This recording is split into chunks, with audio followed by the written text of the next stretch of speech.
लगभग 3 करोड़ साल पहले, जब पृथ्वी पर डायनासोर रहा करते थे। इजिप्टा नाम था उस उपग्रह, शुद्ध ग्रह का, इजिप्टा।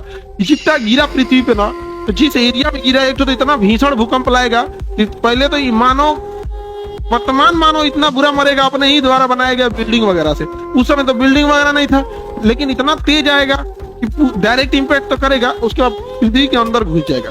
पृथ्वी के अंदर घुसने से होगा क्या कि पृथ्वी के अंदर से ज्वालामुखी इतना बड़ा विस्फोट करेगा, और वो ज्वालामुखी कम से कम 1 महीना तक निकलते रह जाएगा। और ज्वालामुखी के अंदर इतने राख होते हैं, इतने मोटे मोटे कण होते हैं कि पूरे आसमान में छा जाएंगे और आसमान को ढक देंगे। आसमान को क्या कर देंगे? ढक देंगे। और सूर्य का प्रकाश आ ही नहीं पाएगा।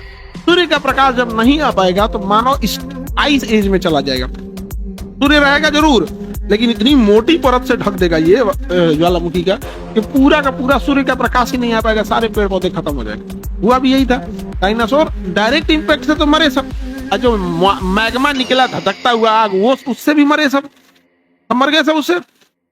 और मरने के बाद जो ऊपर वायुमंडल में पूरा धुंध छा गया, थोड़ा सा बादल छा जाता है, ठंडी के दिन में कोहरा छा जाता है, तो आदमी को सूर्य निकलने में दिक्कत हो जाता है। लगभग 3-4 मंथ तक सूर्य का प्रकाश नहीं आएगा। और हुआ भी यही, एक लंबे समय तक सूर्य का प्रकाश नहीं आया, सारे पेड़ पौधे खत्म हो गए, सारे पेड़ पौधे खत्म हो गए। ये अंधारे में घूम रहा था डायनासोर। एक का पेट भी बहुत भयानक है, पानी का खा के पेट नहीं भरेगा, ये बेचारा सब भूखे मर गया सब डायनासोर, सब खत्म हो गया। वही बचा जो एकदम छोटा छोटा जीव था, जो तनी मनी को इसे सर्वाइव करके चला जाएगा यहाँ पे। तो छोटे छोटे जीव ही बच पाएंगे। तो वही हुआ था, छोटे जीव ही बच पाए थे, और पूरा तरह से तबाही आ गया था।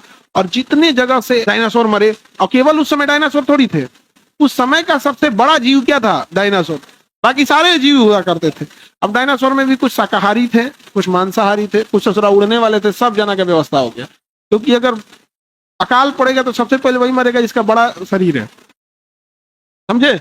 बड़ा शरीर वाला पहले मरेगा। मर गए लोग, सारे लोग।